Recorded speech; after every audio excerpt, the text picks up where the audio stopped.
Good morning and welcome to the Signet Jewelers fourth quarter fiscal 2025 earnings call.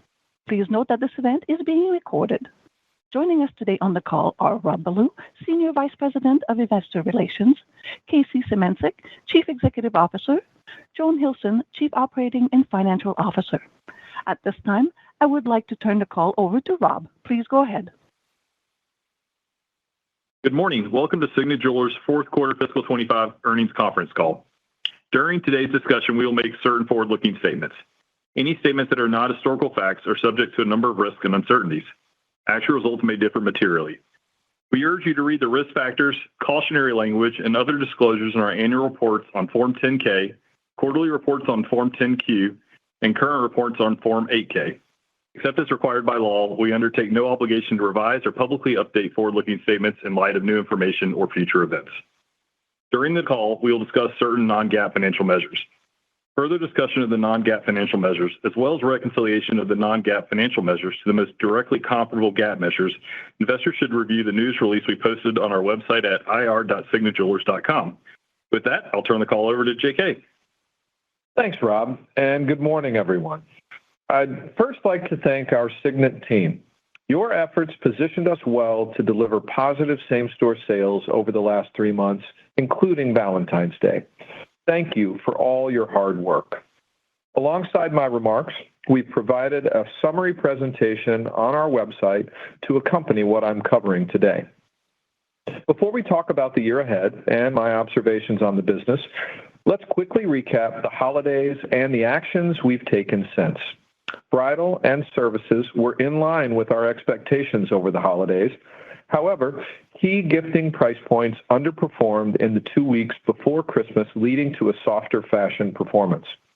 While we saw 40% growth in lab-grown diamond fashion, we didn't have enough of the right inventory to meet demand, particularly at the $200 to $500 price points. Since the holidays, the team has been focused on filling these assortment gaps and expanding the availability of on-trend merchandise. Clearly, there's more progress to be made, but I'm pleased with the team's quick adjustments, which delivered positive comp sales in January and quarter to date in both bridal and fashion.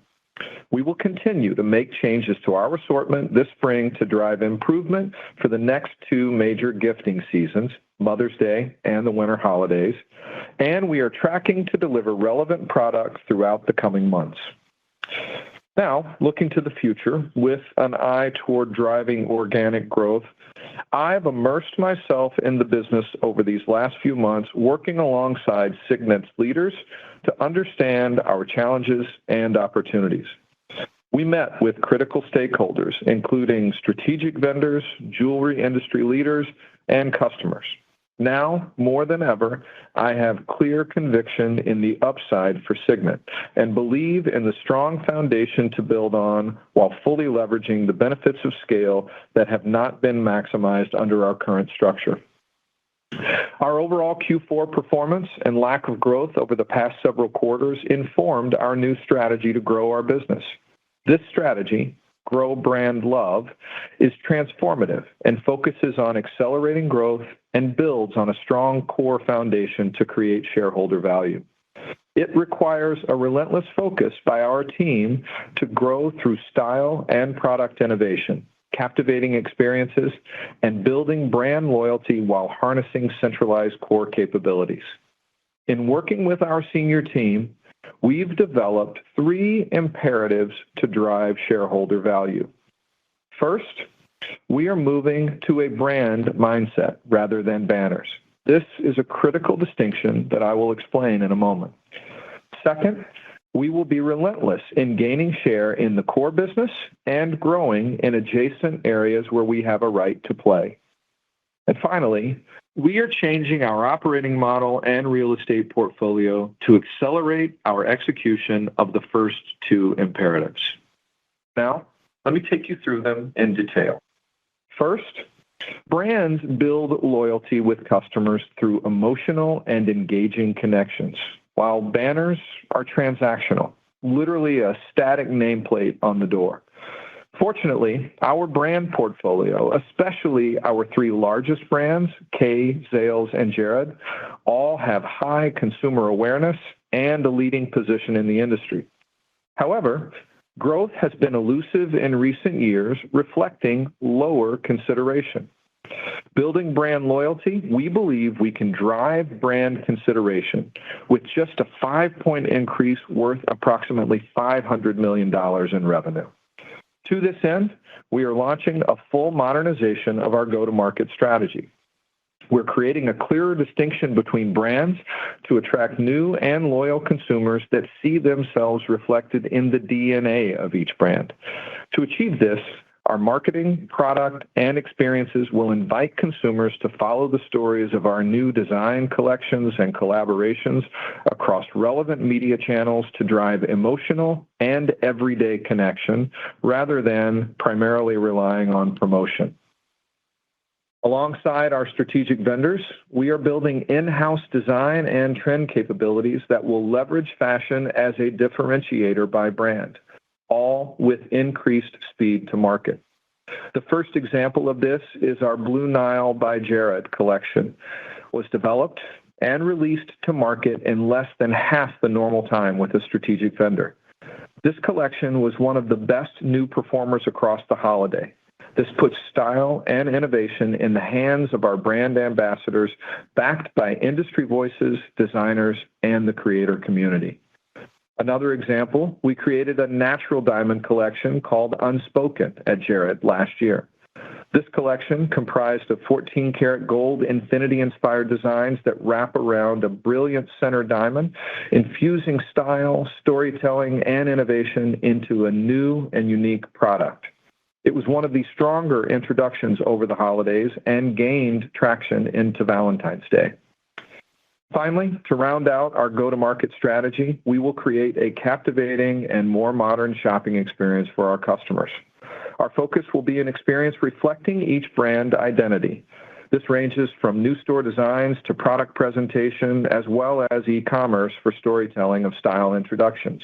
We are also realigning our real estate footprint to support the positioning of our brands and modernizing our stores through capital improvements. We plan to make meaningful progress this year. Our second strategic imperative is to grow our share in our core, bridal and gold as an example, and further expand into adjacent categories such as self-purchase and gifting. Signet is by far the leader in the U.S. bridal jewelry market today, representing roughly half of our merchandise sales. The total bridal jewelry market in the U.S. is around $10 billion, and we have a nearly 30% dollar share. We believe we can grow our share in this category through assortment and price point architecture, along with more modern design enhancements. We will leverage our in-house design and strategic vendor partners in bridal, as well to bring to market a more timely pipeline of new and trending designs in a range of price points.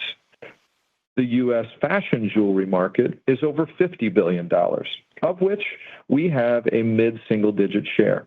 In everyday jewelry, we have only a low single-digit share. Put another way, growing our bridal share by 1 point is worth $100 million in revenue, while 1 point of fashion is more than 5 times the impact.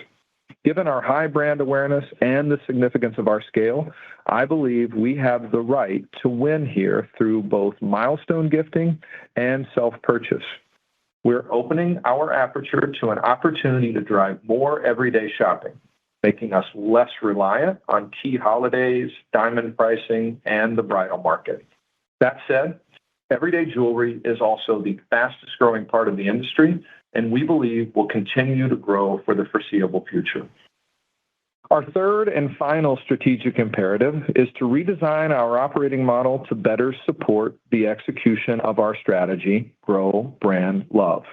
We will simplify how we work, increase efficiencies, improve accountability, and reduce costs, all in support of future sales and profit growth. We expect this reorganization to transition over the next quarter, and I am setting higher expectations for the brand leaders to move with greater speed.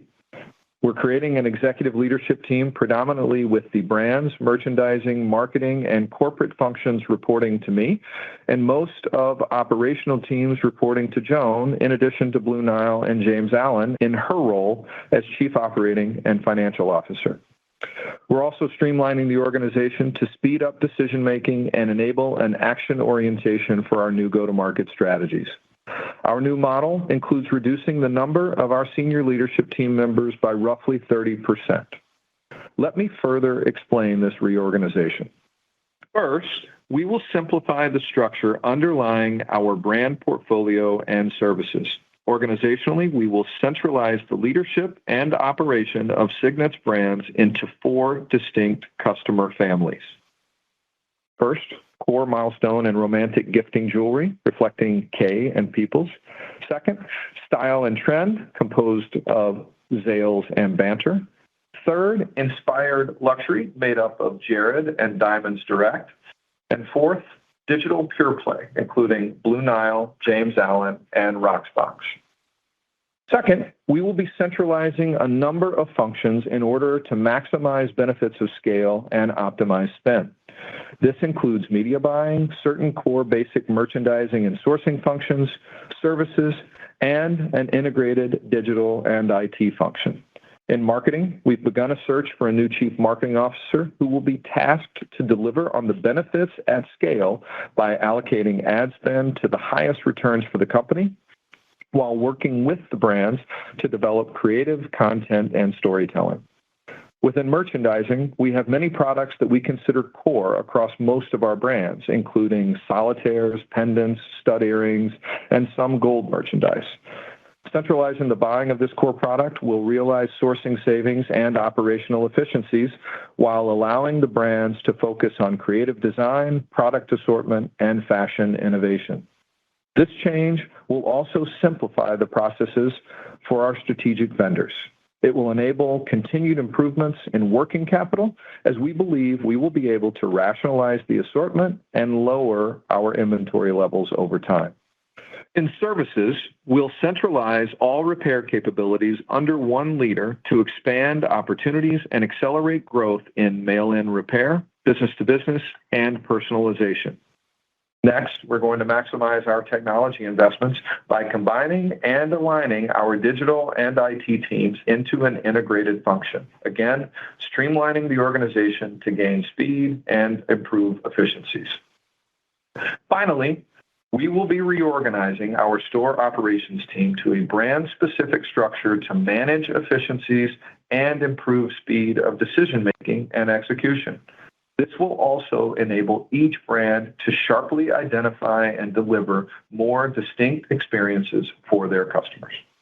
These changes will allow us to adapt to evolving market conditions through meaningful simplification and increased accountability, while bringing us closer to consumers and realizing the scale advantages that Signet is capable of achieving. I also wanted to discuss our position and more proactive strategy relative to the diamond category. We recognize it's been a dynamic time in the diamond industry, one that we have a good track record of navigating. In my experience, companies that focus solely on risk or solely on opportunities during times of disruption underperform.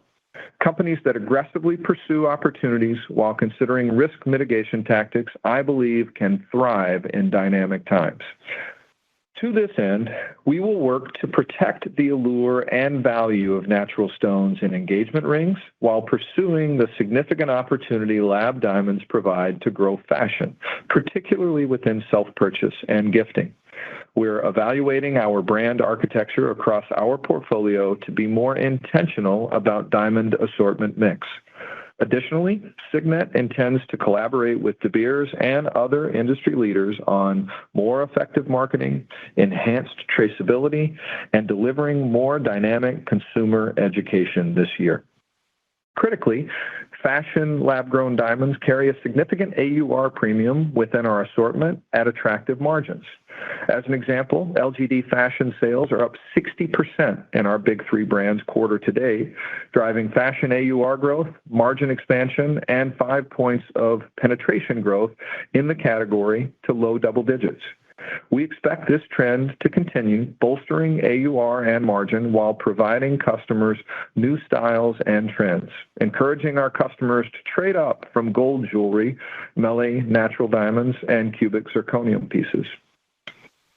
I'd like to sum up with my key takeaways today before turning it over to Joan. First, we are pivoting from a banner mindset to a relentless focus on our brands. Second, we will focus on growing the core business, bridal and gold, while expanding into adjacent areas where we have a right to win, like self-purchase, gifting, and e-commerce.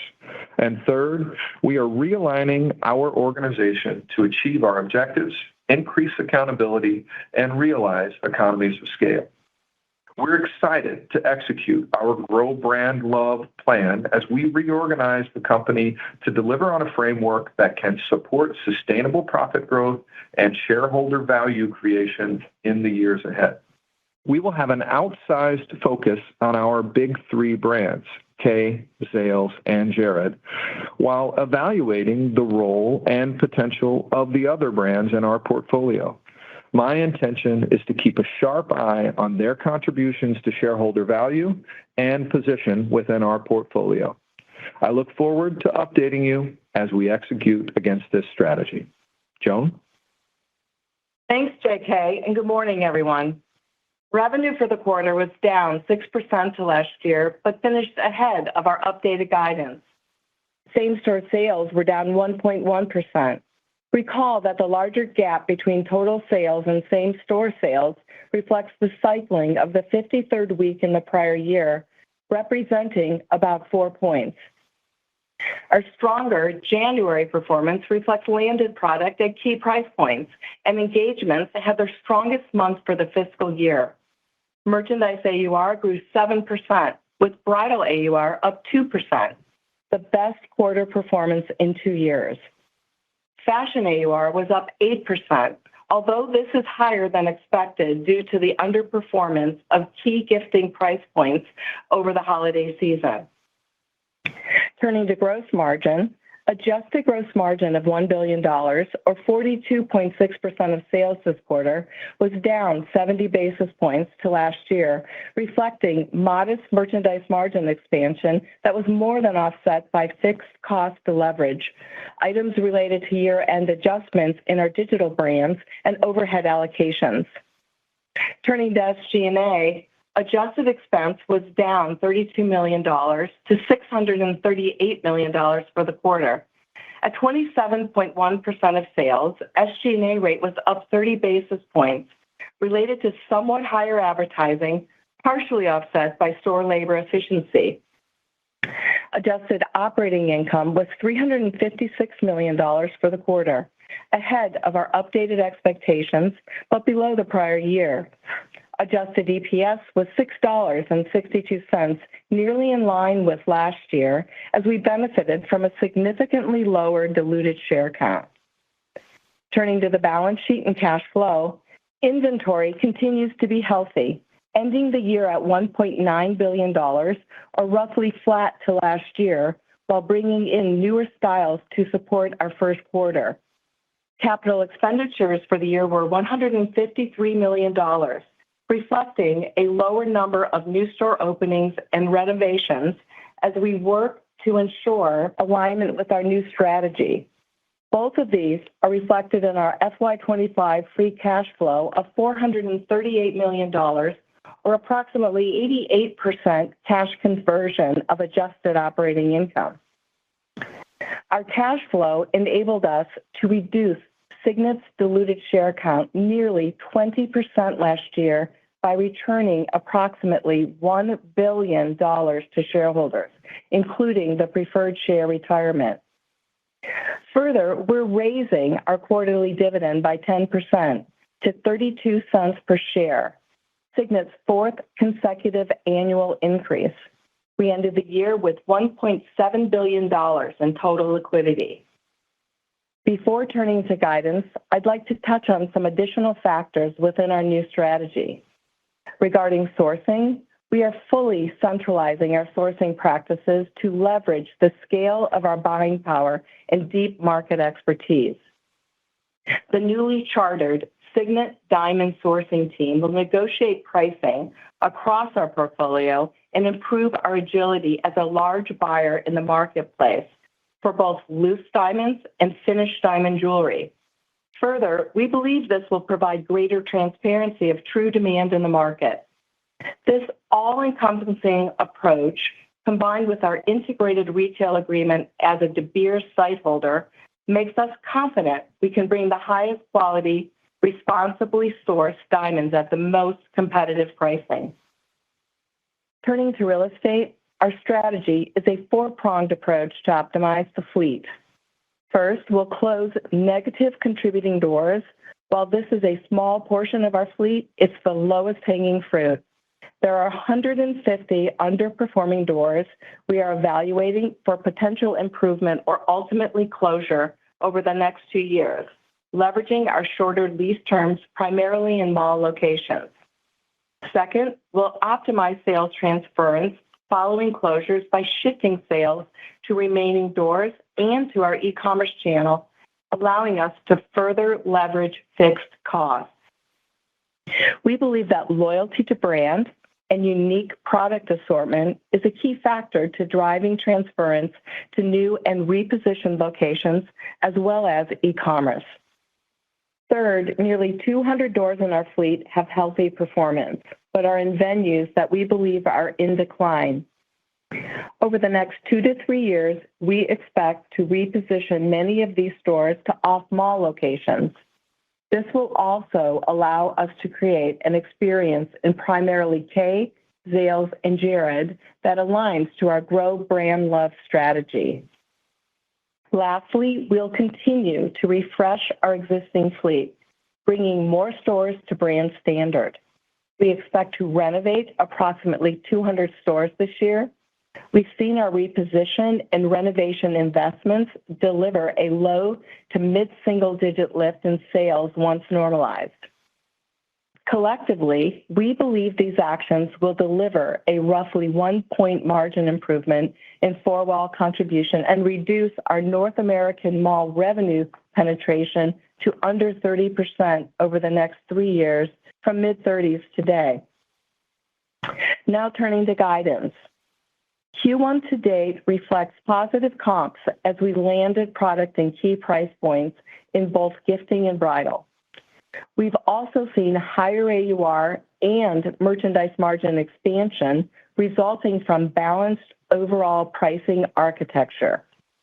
We expect total sales in the range of $1.5 billion to $1.53 billion, with same-store sales in the range of flat to up 2%, and are at the high end of this range quarter to date.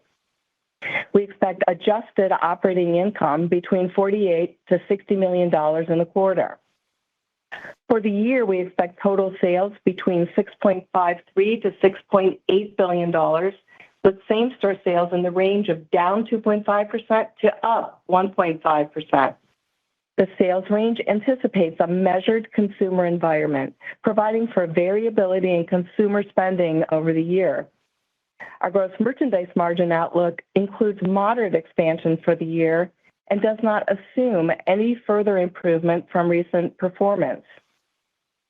Our guidance excludes the potential for any significant impact resulting from new tariffs and regulations.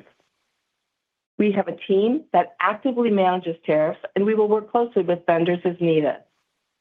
At the high end of our guide, we expect SG&A as a percentage of sales to be slightly higher year over year. We expect $50 to $60 million in savings this year from the reorganization. This will largely offset the reset of incentive compensation and normal levels of inflation.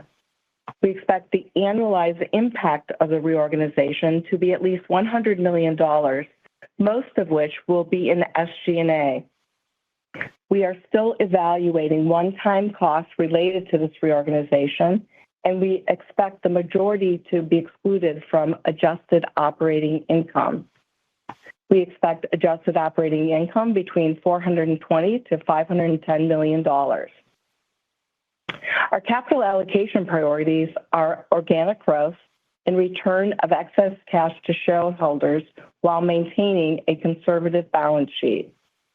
We expect CapEx to be largely flat to last year in a range of $145 to $160 million, including 10 to 15 new store openings and approximately 15 repositionings. We expect EPS in the range of $7.31 to $9.10 per diluted share. We expect EPS for the year to be impacted by a roughly 6-point tax rate increase, primarily related to the change in Bermuda regulation, which is non-cash.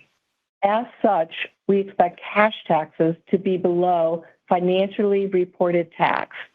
Our guidance includes share repurchases to date, and we will be opportunistic in repurchasing shares throughout the year, especially at recent share price. As a reminder, liquidity over $1.5 billion at the end of the year is what we consider available for capital returns to shareholders.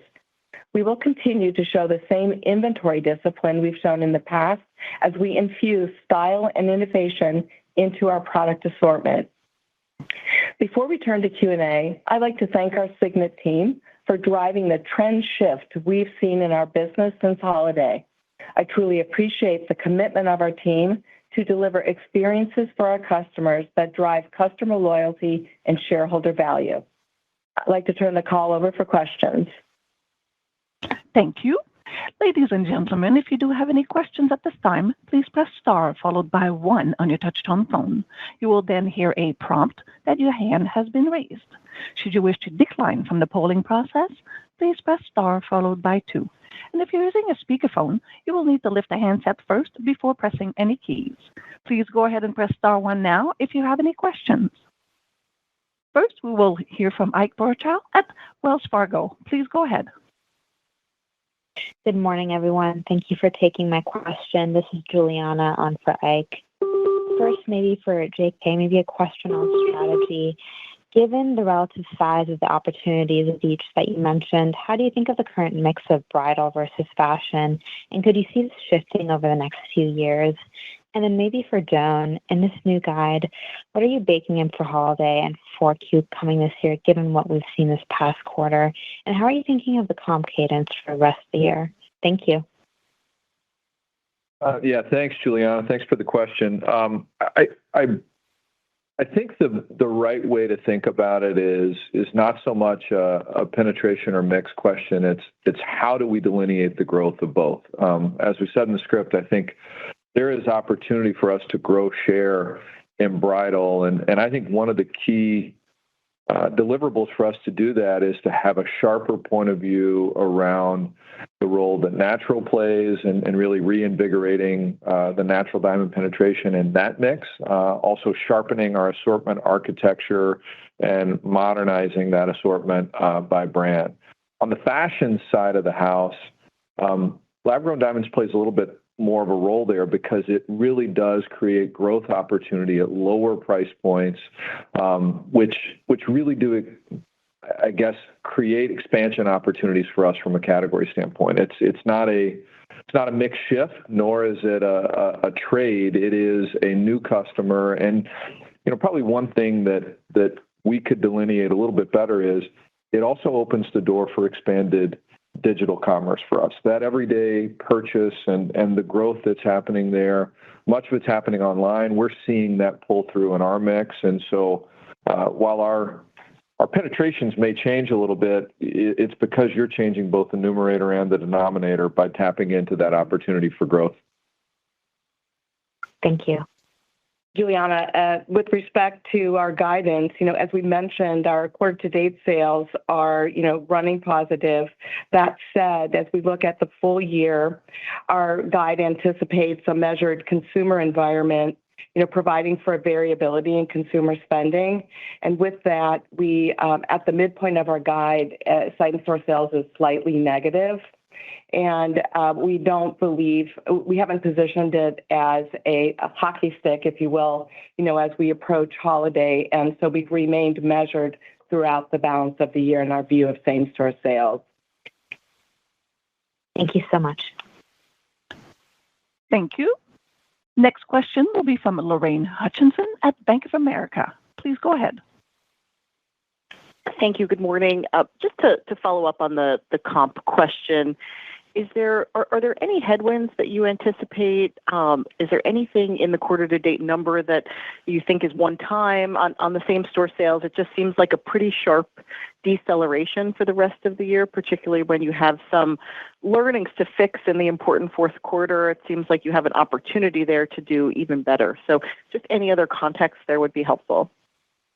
Thanks, Lorraine. Yeah, our position is that we believe it will serve us well to remain, prudent and conservative in our outlook as we, think about the consumer backdrop and the environment the dynamic environment that we're in today.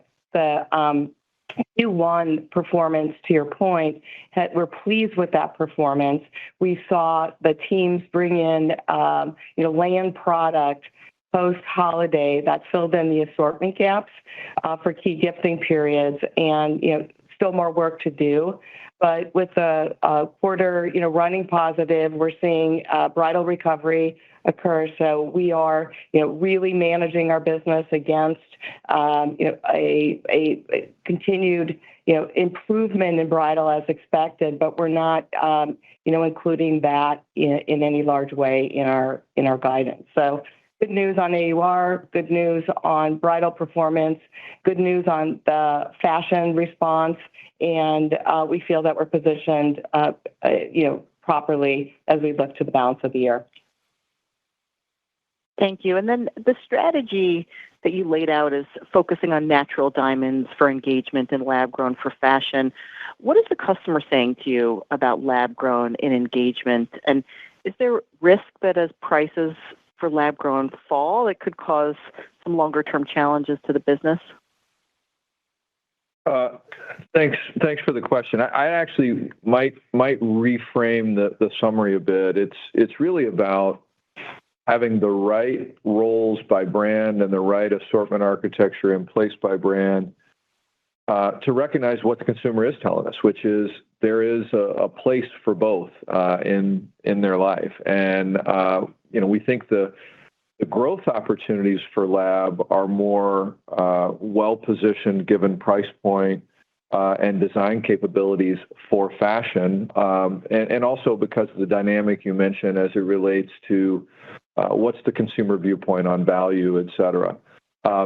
In natural, we are seeing a return to growth there in engagement, and I think what you'll see us talk about a little more so is what roles do each play in our engagement assortment by brand. In a higher tier, more luxury-inspired brand like Jared or Diamonds Direct, where you still have a prevalent, customization percentage of your mix, where you're still doing more loose stones and selling higher price point.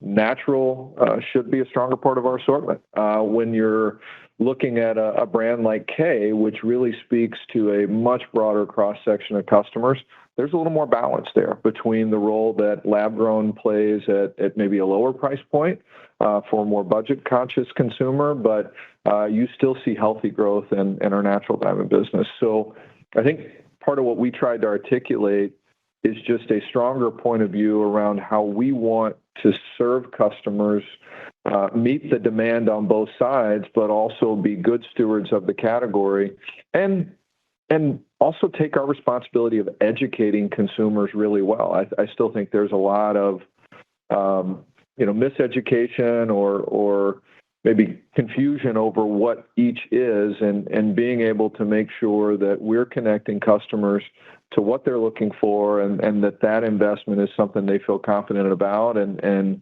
can look at that piece of jewelry and celebrate all the emotion that they're trying to celebrate is without that question in their mind is really what's driving that set of choices.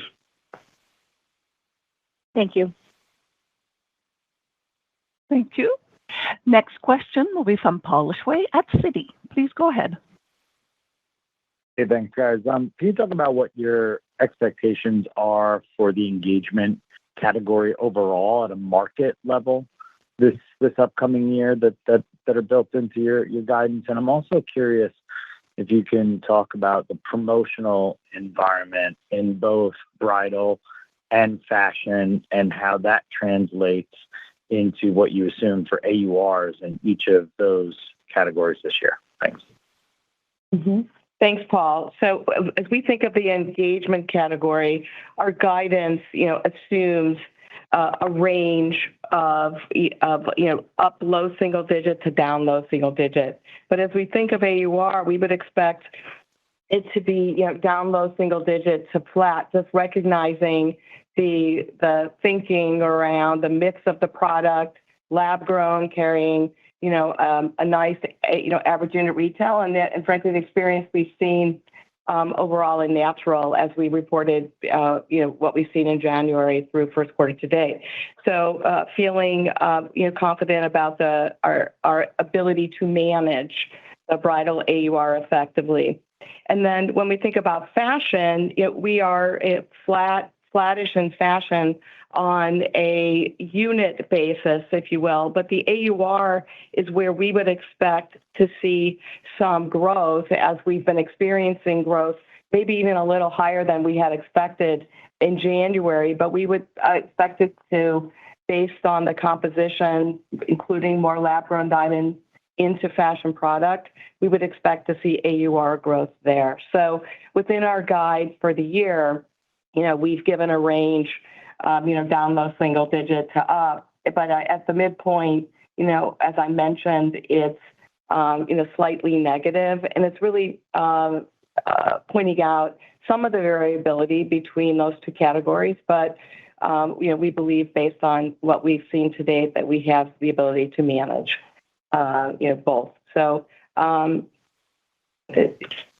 Yeah, I think that answers the question. I think it does. I think the second part of that about promotional environment is we're not seeing a different approach in that space right now.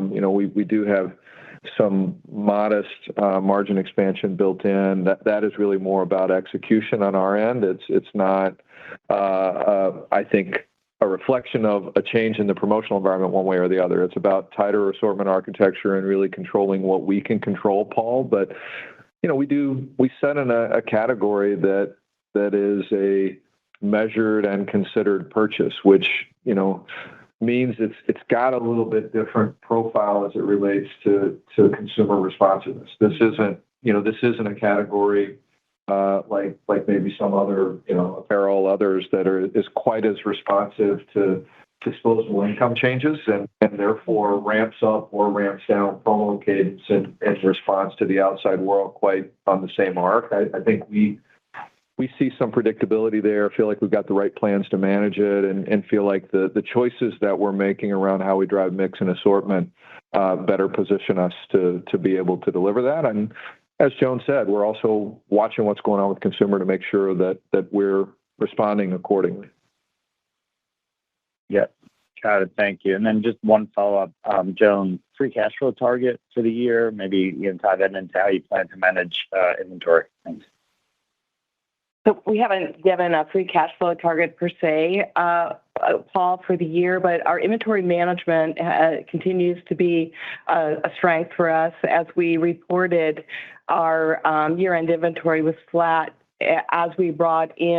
flat to last year as we brought in new products and new styles in January to support, our first quarter.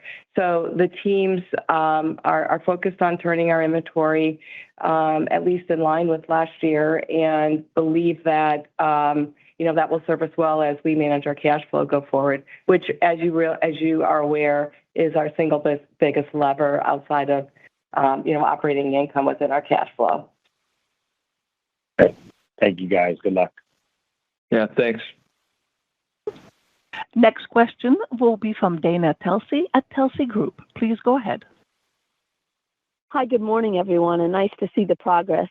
JK, as you've made this pivot with the AUR improving, how you're thinking about fashion versus bridal, any thoughts as to the cadence through the year about how you're thinking about it and where you would have the most traction? And then, Joan, with the up to 150 store closures, how do you think of the timing of determining yes, these 10 will close, these 50 will close, and what are the markers that you're looking at? Thank you. Sure. Dana, I appreciate the question and the comment. I guess the way that I would think about the year is we should continue to build progress. I think the first half of the year is, and even what you've seen in results in Q1 is about an increased focus on execution and really a better focus on how we allocate inventory to meet customer demand and sort of read and react to the market. Over time, our work around refining assortments and really clarifying the role of each brand in our portfolio to get better differentiation should help us continue to expand into those adjacent growth categories. And ultimately the indicator there is going to be same-store sales. And, how do we take a set of brands that have really, really high awareness and really get traction as it relates to consideration and conversion? I'm realistic about the fact that you behave your way into that outcome, and we've got a lot of work to do across the assortment, work to do in terms of how we better tell stories and connect with customers. But the nice thing about it is I think, from maybe the spirit of your question, I think there's near-term things that are execution-related that allow us to drive improvement, like you're seeing in these results, while we build towards the longer-term, larger opportunities in our business. Dana, with respect to store closures, we will evaluate the locations based on even though they're negative contributors at this moment, we see some traction in our business, and we really want to understand the potential of the store based on the market and what the opportunity is. Is it within the four walls or is it the real estate location itself?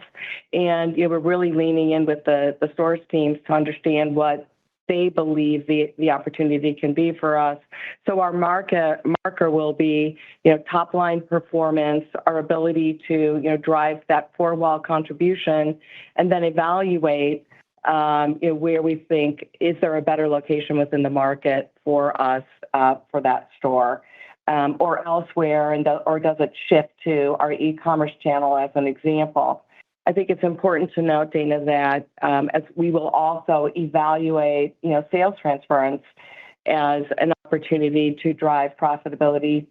And we know that our jewelry consultants, our brand ambassadors are very important to the loyal customer base, as well as the unique product offering that, Signet brands can bring.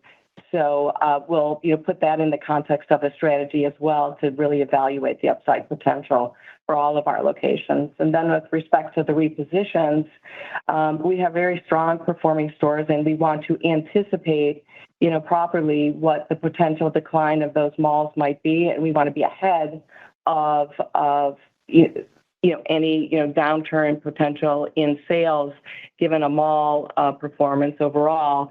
And so we're getting ahead of that and we expect over the next 2 to 3 years to evaluate that. And we're in a good position to do that economically because of our average lease term is just over 2 years. So really like the approach that we have to really improve our real estate position, the appearance of our fleet to match the brand strategy that we're laying out under Grow Brand Love.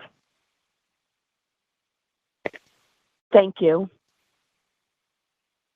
Thank you. Next question will be from Mauricio Serna at UBS Financial. Please go ahead. Great. Good morning. Thanks for taking my questions. First, could you give us a range of where the first quarter to date comp sales are at?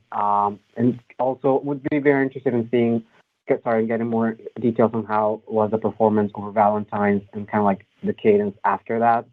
You saw like any changes in behavior? And another follow-up on that, what are your expectations for the total industry, the jewelry industry in the U.S. for this year in terms of growth? Thank you.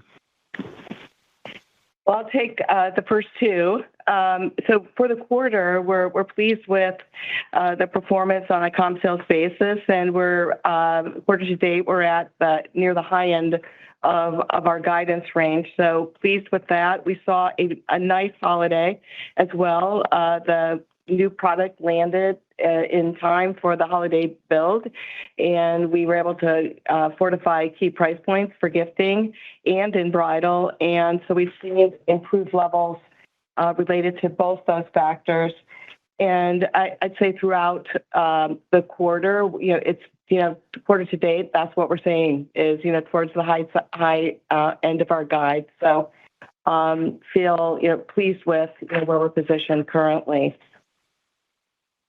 Yeah, and I'd say from an industry standpoint, within our guide, we see it flattish, plus or minus low single digits. I think that's the consensus read you'd see out there, and that's kind of the way we've baked it into our guide.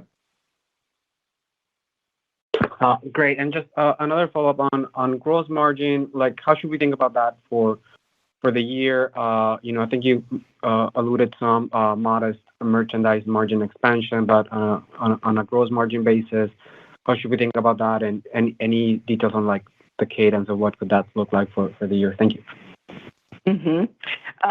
We have experienced in a moderate, GMM expansion, to date within our first quarter, and we're pleased with that. We have not assumed a, increase in that expansion throughout the balance of the year within our guidance. So, we expect to, continue with a moderate expansion throughout the year. Got it. Sorry, one very last one. As you think about just like the high end and low end of the sales guide, like from I guess like what are like the puts and takes that get you from like the low end to the high end on essentially that's the question. Thank you. So as I mentioned earlier, Mauricio, if I'm understanding your question, I apologize. I think that the voice was a bit garbled. I mentioned the bridal units and bridal AUR were really in a range of, low single digit increase to low single digit decrease. And really looking at a range within bridal and fashion that balance each other. We're pleased with the AUR that we're seeing in bridal to date. Very pleased with the fashion AUR that we're seeing. And so we're really toggling that down low single to up low single in a unit basis, and then really working through our assortment and driving AUR. Got it. Thank you very much, and good luck. Thanks, Mauricio. And last question will be from Jim Sanderson at North Coast Research. Please go ahead. Hey, good morning. Thanks for the question. I wanted to go back to the many changes you outlined in process of Signet. I wonder, how do you see the Signet profit model evolving in terms of flow-through on incremental sales, assuming business normalizes and you start to see some improvement on your sales trends? And this is in the context of the, let's say, 7% EBIT margin you've been reporting the past couple of fiscal years. So as we navigate the operating model change, we've noted, Jim, that there's $50 to $60 million of costs out largely in SG&A, offsetting most of the reset incentive comp. So as we think of driving comps in our core banners, we believe that that's the most efficient flow through that we can expect, and then we will balance performance, as JK mentioned in his remarks, with the other brands within our portfolio to ensure that they're contributing. So our model is designed to continue to drive merchandise margin expansion and continue to leverage SG&A with that comp store growth. So we would expect a range of 30 to 35% flow through overall as we see comps increase. That's our goal, and believe that the operating structure that we're putting forward, that we should be able to achieve that over time. Yeah, Joan nailed it. The only other thing I'd add to it, maybe to build on, is I think having an outsized focus on our largest brands is the best way to pull that through. We're certainly evaluating the total portfolio, but for the most part, they're accretive. They just don't generate the same kind of top line impact to help pull it through. And so by maintaining that outsized focus on really Kay, Zales, Jared, and then the continued improvement and growth of our digital business, that really is the best way to maximize that opportunity. That's where our efforts are focused, and really when you look at the lion's share of the strategic impact and the work that we've engaged in and continue to push through, it really is that outsized focus to make sure that we can pull it through. All right. And just a quick follow-up question on the engagement category.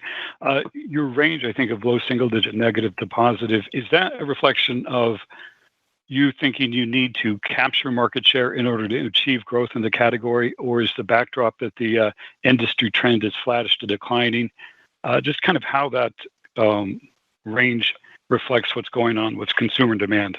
Pardon me. We're seeing consumer demand for engagements, up in January and, as well as in February. And, clearly our goal, Jim, is to drive, market share gain in the engagement category. And what we're positioning is a, conservative view within our own model and within our guidance this year, but certainly our intention is to drive market share gain as we see engagements continue to recover, over the course of the year. And you still see that recovery in process industry-wide. Is that the right way to we believe in the engagement recovery and directionally, and we are positioning our business within our guidance to, capture that engagement recovery as it occurs. All right. Thank you very much. Thank you. At this time, I would like to turn the call back over to Mr. Symancyk for closing remarks. Okay. Thank you, everybody, for your time today. This company has clear runway ahead, and I believe we have the right strategy with Grow Brand Love in place, along with the strategic advantages to grow market share and drive shareholder value. Really thank you for joining us today, and I look forward to sharing more of our progress as we move through the year. Thanks. Goodbye. Thank you, sir. Ladies and gentlemen, this does indeed conclude your conference call for today. Once again, thank you for attending. At this time, we ask that you please disconnect your lines.